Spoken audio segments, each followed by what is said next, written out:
He's the brand new chairman of Oversight Committee. I wonder if he's still getting used to that on the House side. Trey Gowdy joins us. He's from, of course, South Carolina, and I'm not sure if you're going to be heading home this weekend, but oftentimes it's a getaway day for you, but not when so much action's happened on Capitol Hill. And, you know, Congressman, welcome back. But we were just talking about the border and the need to bulk up the border and get that wall going.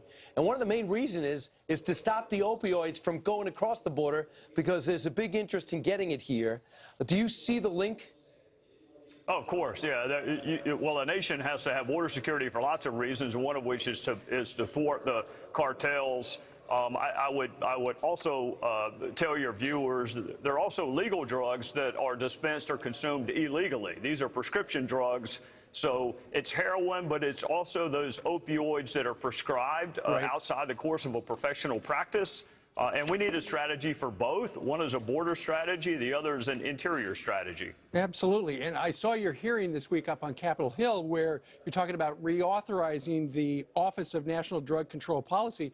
You say that the problem with them is the fact that they don't have a strategy and we don't really know where we're going right now. Well, they have a statutory deadline of submitting a strategy to us by February the 1st. That date has come and gone.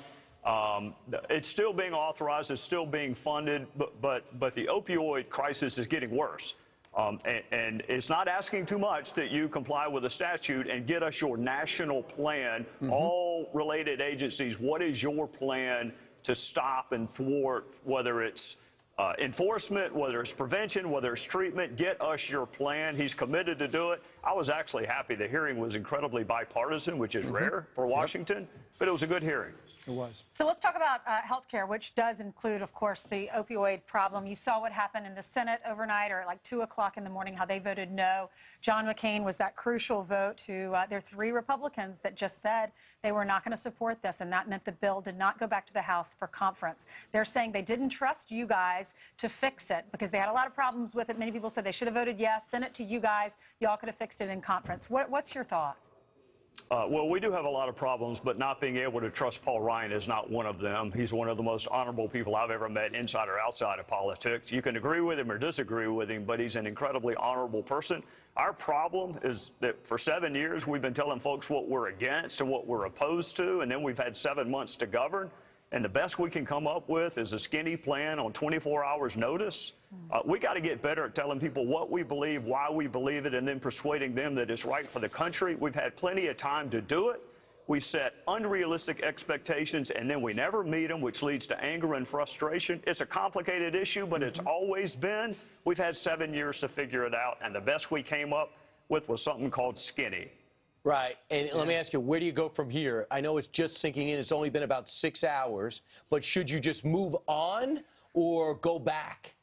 No, we got to go back. It impacts 20% of the economy. It was a fundamental promise of the Trump campaign, and it desperately needs to be done. The Affordable Care Act is failing. If you're going to fail, though, fail doing what you really fundamentally believe.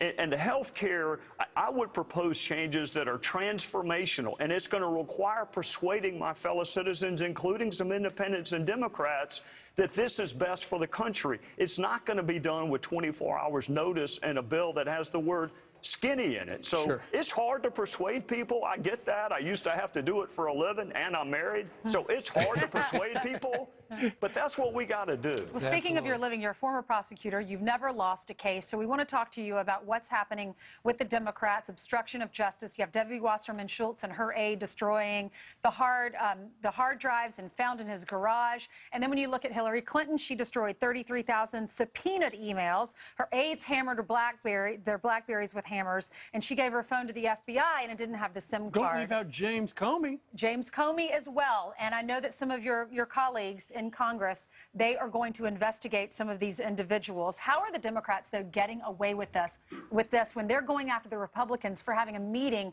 with some Russian lawyer about adoption? Well, because there's been more coverage of Justin Bieber canceling his tour than there has been of Loretta Lynch talking to Jim Comey about whether it's an investigation or a matter. It breaks my heart, what's left of it as a prosecutor, to see the justice system politicized, criminalized, or held up and subject to election cycles. I have a lot higher expectations for our Justice Department and the women and men who have dedicated their careers to it. Our decisions should be based on facts, not the calendar, not election outcomes, not who we're mad at. Facts. Bob Mueller has his lane, but everything that's not in his lane is in the Department of Justice's lane, and right now that's being run by Jeff Sessions. So there are better ways to me to communicate than a letter. So I didn't sign the letter, but I understand the frustration of my colleagues who did. Absolutely. We hadn't heard the news about Justin Bieber. Thanks for breaking that on their show. Right. He hit somebody yesterday. But Congressman, thank you very much for joining us live today from Statuary Hall. You're welcome. Thank you. All right.